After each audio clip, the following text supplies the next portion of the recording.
అందరికీ పోలీ పాడ్యమి శుభాకాంక్షలండి. రేపు సోమవారం మనకిక పోలీ పాడ్యమి డిసెంబర్ 2వ తారీఖు. మీరందరూ కూడా ఎటువంటి సందేహాలు లేకుండా ఆ పోలీ పాడ్యమి పూజ చేసుకొని నీటిలో దీపాలు వదలాలని కోరుకుంటున్నాను. కొన్ని డౌట్స్ అయితే ఇంకా స్టిల్ అడుగుతూనే ఉన్నారండి. వాళ్ళందరి కోసం నేను ఈ వీడియోని షేర్ చేసిన, ఎందుకంటే నేను కూడా పోలీ పాడ్యమి ఈ పూజ కోసం కొన్ని ఏర్పాటు చేసుకుంటూ వెంటనే రిప్లై ఇవ్వలేకపోతున్నాను. అడిగిన డౌట్స్కి కొంత వీడియో పరంగా ఉంటే వేరే వాళ్ళకు కూడా యూజ్ అవుతుందని ఈ వీడియోలో వాటి క్లారిటీ అనేది ఇస్తున్నాను. ముందుగా వచ్చేసి ఈ పూజను చేసుకోవడానికి ఇంటిని శుభ్రం చేసుకోవాలని అడిగారు. ఆల్రెడీ నేను అమావాస్య పట్టింపు ఉన్నవాళ్ళు లేని వాళ్ళు ఎప్పుడు క్లీన్ చేసుకొని ఒక వీడియో అయితే పెట్టున్నాను. అది బహుశా వాళ్ళకి రీచ్ అవ్వకపోవచ్చు కాబట్టి చెప్తున్నాను. ఇక రేపు తెల్లవారుజాము చేసుకునే పూజ కాబట్టి మీరు ఈలోపే ఇంటిని శుభ్రం చేసుకోవాలంటే కనీసం పూజా గదినైనా అమావాస్య తర్వాత పటాలు తుడుచుకొని శుభ్రం చేసుకోవాలి. ఒకవేళ అటువంటి అమావాస్య పట్టింపు ఏమి లేకపోతే కనుక మీరు రేపు మామూలుగా పూజ చేసేసుకోండి. ఇక రేపటి నుంచి మనకి మార్గశిర మాసం మొదలవుతుంది. మార్గశిర మాసం కోసం ఇంటిని కొన్ని ప్రత్యేకమైన రోజుల్లో మాత్రమే పూజా గదిని శుభ్రం చేసుకోవాల్సి ఉంటుంది. అది నేను సపరేట్గా వీడియో పెడతాను, ఎందుకంటే కొన్ని నియమాలు అనేవి మార్గశిర మాసం మనం పాటించాల్సి ఉంటుంది.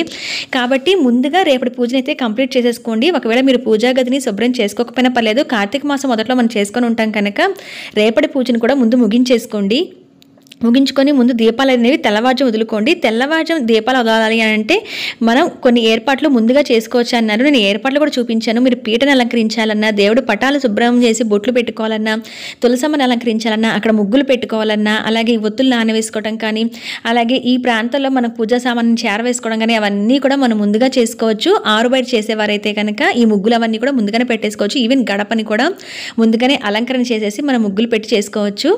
తర్వాత దీపాలు అనేవి తెల్లవారు లేచి స్నానం చేసిన తర్వాత అప్పుడు మనం దీపాలను వదులుకుంటాము. అయితే ఇంటిని శుభ్రం చేయడం కోసం అడుగుతున్నారు. తెల్లవారుజాము లేచి ఇల్లు క్లీన్ చేసి పూజ చేసుకోవాలనేది, ఈ నైట్ అనేది మీరు మాప్ అనేది పెట్టేసుకోండి. అయితే పూజా గది సపరేట్గా ఉన్న కిచెన్ ఒకటి సపరేట్గా ఉంటుంది కాబట్టి ఈ రెండింటిని మాత్రం మీరు ఒక్కసారి రేపు మార్నింగ్ మళ్ళీ ఊడ్చి మాప్ అనేది పెట్టుకొని, ఈ తులసమ్మ దగ్గర ఆల్రెడీ ముగ్గులు పెట్టుకొని ఉంటారు కాబట్టి పూజలు చేసేసుకోవచ్చు. మళ్ళీ ఇల్లంతా క్లీన్ చేయాల్సిన అవసరం లేదు. ఎందుకంటే చాలామంది ఇంట్లో పూజ చేసుకునే వారే లేస్తారు. అంత తెల్లవారుజాము లేచే పూజ అంటే మిగతా కుటుంబ సభ్యులు, చిన్నపిల్లలు, పెద్దవారు లేవలేకపోవచ్చు. కాబట్టి మీరు మిగతా ఒక గదినంతా కూడా వదిలేసి ఒక పూజా గదిని లేదా కిచెన్లోనే పూజా గది ఉంటే అక్కడ ఒకసారి మాప్ అనేది పెట్టేసుకొని డైరెక్ట్గా పూజ చేసుకోవచ్చండి. మళ్ళీ ప్రత్యేకంగా ఇల్లంతా కూడా క్లీన్ చేయక్కర్లేదు. అయితే ముందు రోజు రాత్రి అంటే ఇవాళ రాత్రి మాత్రం తప్పనిసరిగా ఇల్లు ఊడ్చి మాప్ పెట్టుకొని అయితే ఉండాలి. ఇక ఆ తర్వాత ముఖ్యంగా వచ్చేసి అడుగుతుంది, ఇంట్లో ఎంతమంది ఉంటే అంతమంది వెళ్ళాలా నీటిలో దీపాలు అడుగుతున్నారు. అలా ఏం అవసరం లేదండి. ఇంటి కుటుంబ సభ్యులు ఎవరైతే పూజ చేస్తున్నారో వాళ్ళు దీపాలు వదిలేటప్పుడు వాళ్ళ ఇంటి గోత్ర నామాలు అంటే గోత్రము వాళ్ళ కుటుంబ సభ్యుల అందరి పేర్లు చెప్పుకొని నీటిలో దీపాలు వదులుతాము. కాబట్టి ఆ పూజా ఫలితం ఇంట్లో కుటుంబ సభ్యులందరికీ వస్తుంది. కాబట్టి ప్రత్యేకంగా ఎంతమంది ఉంటే అన్ని 31 ఒత్తులో లేకపోతే 33 ఒత్తులో వదలాల్సిన అవసరం అయితే లేదు.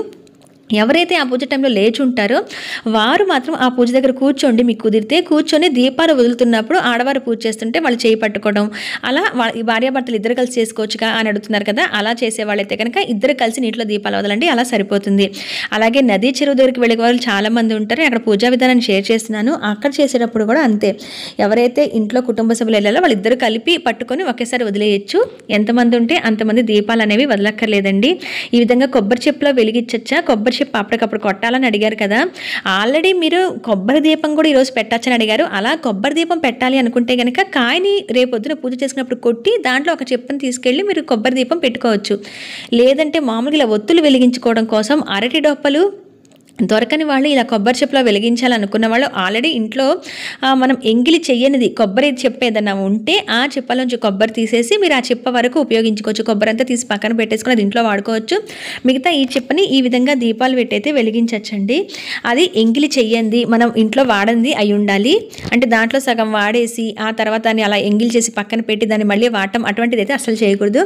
లేదంటే ఇలా పిండి మీద కొంచెం పెద్దది చేసుకొని ఈ అరటి డొప్ప మీద పెట్టచ్చు. అరటి డొప్ప లేకపోతే మీరు ఎన్ని రకాలుగా దీపాలు నీటిలో వదలొచ్చు నేను టిప్స్ అయితే షేర్ చేశాను కాబట్టి అది మీకు యూస్ఫుల్గా ఉంటుంది. ఒకసారి అరటి డొప్ప దొరకని వాళ్ళు ఆ వీడియోని చెక్ చేయండి, ఇన్సూరెన్స్లో ఇస్తాను. మీకు వాటిలో ఏమి దొరికితే వాటితో మీరు దీపాలు అనేవి నీటిలో వదలొచ్చు. ముఖ్యంగా ఇంకొకటి వచ్చేసి కార్తీక దామోదర పూజ తప్పనిసరిగా చేయాలని అడిగారు. కార్తీక మాసం అంతా మనం సరిగా పూజ చేసి ఉండకపోవచ్చు, ఉపవాసం ఉండకపోవచ్చు. అలాగే దామోదర పూజ నెల మొత్తం పూజించాలి. అలా నెల మొత్తం చెయ్యని దోషం పోవడం కోసమే ఈ చివరి రోజు పూజిస్తాము. తులసి మొక్కలో మట్టి తీసుకోవచ్చు అన్నారు. తులసి మొక్కలో మట్టిని తీసుకొని మనం కార్తీక దామోదరగా చిన్న మట్టి ముద్దలో స్వామివారిని చేసుకొని పూజించుకోవచ్చండి. ఎందుకంటే తులసి అంటేనే ఆయనకు మహాప్రీతి కాబట్టి ఆ తులసి చెట్టు కుండీలో ఉన్న పూజ చేస్తున్న తులసి కుండీలో ఏదైనా పర్లేదు కొంచెం మట్టిని తీసి స్వామివారిగా భావించి మనం మట్టి ముద్దను పెట్టి పూజ అనేది చేసుకోవచ్చు.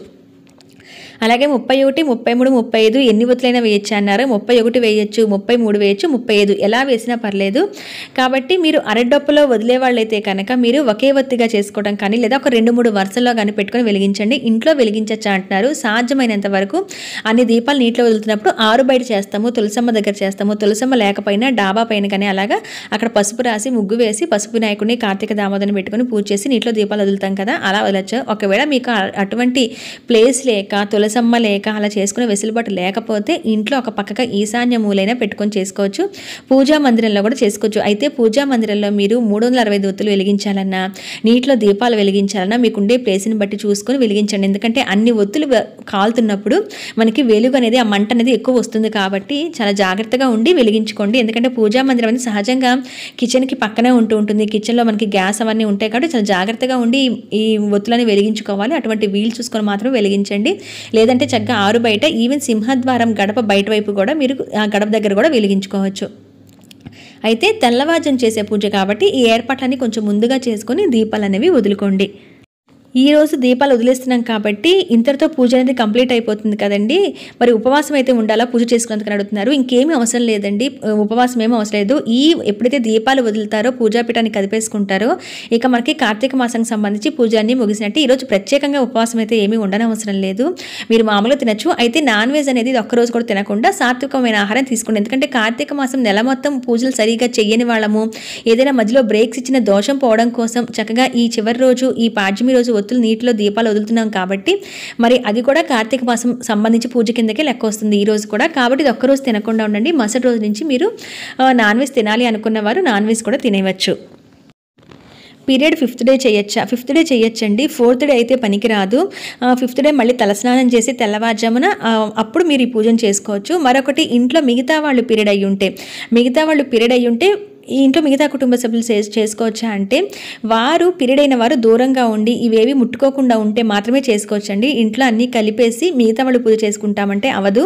కాబట్టి అయిన వారు పీరియడ్లో ఉన్నవారు దూరంగా ఉండి ఇవేవి కూడా ముట్టుకోకుండా ఉంటే కనుక మిగతా కుటుంబ సభ్యులు చేసుకోవచ్చు.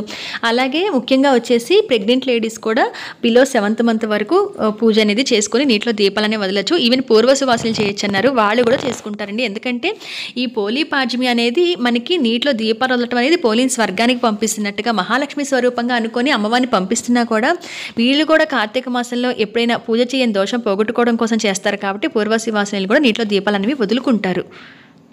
తెలిసి తెలియక పూజలో ఏదైనా పొరపాట్లు దీపం పెట్టడంలో ఏదైనా దోషాలు ఉంటే పోవడానికి అలాగే మనకి మంచి పుణ్యం కలగడానికి చేసే పూజ కాబట్టి ఇది మరి వారికి కూడా అటువంటి పుణ్యం కలగాలి కదండి. పూర్వసువాసినీలు కూడా వాళ్ళు కూడా చేసుకోవచ్చు అనమాట ఈ హోలీ పాడ్యమికి పూజ అనేది. అయితే వారు అమ్మవారిని తులసమ్మ దగ్గర పెట్టి ఈ విధంగా పసుపు వినాయకుడు చేసిన అక్షంతలు అయితే నమస్కారం చేసుకొని ఈ విధంగా నీటిలో సింపుల్గా దీపాలు అనేవి వదులుకుంటారు. దానాలు ఏ సమయంలోపు ఇవ్వచ్చని అడిగారు. ఇవాళ మీరు తెల్లవారుజాము పూజ చేసుకుంటారు కదా, తర్వాత మీరు దేవాలయానికి వెళ్ళి ఇవ్వచ్చు. లేదా 9-10 కూడా దేవాలయానికి వెళ్తుంటాం కదా దర్శనానికి, అప్పుడు కూడా ఇవ్వచ్చు. ఈవెన్ రేపు సాయంత్రం కూడా ఇవ్వవచ్చండి. ఎందుకంటే దానం అనేది ఈ రోజు ఆ రోజు లేదు, మనం మంచి మనసుతో ఇచ్చే దానం ఏ రోజైనా ఇవ్వచ్చు. కాబట్టి మీరు చేయాలనుకున్న స్వయంపాక దానం ఇవ్వాలనుకున్నా ఈ రోజు కూడా ఇస్తే చాలా మంచిది. ఇంట్లో పూజ చేయాలా ఇక్కడ మొదట పూజ చేయాలని అడుగుతున్నారు. సహజంగా ఏదైనా ప్రత్యేకంగా పూజ చేస్తున్నప్పుడు ఇంట్లో దీపారాధన చేసుకున్న తర్వాతే తులసమ్మ దగ్గర పూజ చేసుకుంటాము. అయితే ఇటువంటి పూజలప్పుడు మనం ఎర్లీ మార్నింగ్గా ఈ దీపాలు వదిలేయాలి కదా, అటువంటిప్పుడు ఏంటంటే ముందు నిత్య దీపారాధన దగ్గర దీపారాధన చేసేయండి. ముందుగా దీపం చేసేసి నమస్కారం ఒక్కటి చేసుకొని ముందుగా వచ్చి ఇక్కడంతా పూజ అంతా చేసేసుకోండి. జనరల్గా చాలామందికి ఏదైనా స్తోత్రాలు చదువుతూ ఏదైనా మంత్రాలు చదువుతూ పూజ చేసుకునే అలవాటు ఉంటే నిత్య దీపారాధన పెట్టే చోట ఇక్కడ మనం అవన్నీ చేసుకొని వచ్చి ఇక్కడ దీపాలు వదలాలి అంటే టైం అయిపోతుంది. కాబట్టి తెల్లవారుజామున చేసుకోవాలి. కాబట్టి ఈ పూజ ముందుగా నిత్య దీపారాధన పూజా మందిరంలో నిత్య దీపారాధన చేయటం, ఇక్కడికి వచ్చి పూజ అంతా చేసుకోవడం. ఆ తర్వాత మీకు సమయం ఉంటే వెళ్ళి ఆ లోపల పూజ మీరు రోజు ఎలా అయితే చేసుకుంటారో అలా అన్ని రకాలుగా స్తోత్రాలు ఏదైనా చదువుతూ అక్కడ కూడా పూజను చేసుకోవచ్చు. కాబట్టి ముందుగా దీపారాధన మాత్రం మొదటగా నిత్య పూజా మందిరంలో వెలిగించాలి. తర్వాత వచ్చి ఇక్కడ పూజ అంతా చేసుకొని కావాలంటే మళ్ళీ మీరు వెళ్ళి పూజా మందిరంలో చేసుకోవచ్చు. ఈ రోజు కూడా 365 ఒత్తులు వెలిగించవచ్చు అంటున్నారు. హ్యాపీగా వెలిగించుకోవచ్చు. ఇంట్లోనే కాదండి, కావాలంటే మీరు తెల్లవారుజామున వెళ్ళగలిగితే దేవాలయానికి వెళ్ళి మీరు అక్కడ కూడా 365 ఒత్తులు అనేవి వెలిగించుకొని రావచ్చు. అలాగే ఏదైనా దీపదానాలు చేయొచ్చు. అక్కడ కూడా మీరు కొన్ని దేవాలయాల్లో ఈ తెల్లవారుజామున తొట్లులాగా ఏర్పాటు చేస్తున్నారండి. అందరూ నదీ చెరువు దగ్గరికి వెళ్ళలేరు కనుక అక్కడ దీపాలు వదులుకునేలాగా ఒక నీళ్ళ ఒక తొట్టిలాగా ఏర్పాటు చేస్తున్నారు నీటిని పోసి. అక్కడ కూడా మళ్ళీ మీరు కావాలంటే ఇంట్లో చేసుకుని వెళ్ళి అక్కడ కూడా దీపాలు వదిలేసి రావచ్చు. ఇంతేనండి. కార్తీక మాసం పోలీ పాడ్యమికి సంబంధించి కొన్ని డౌట్స్ అయితే రిపీటెడ్‌గా అడుగుతున్నవి.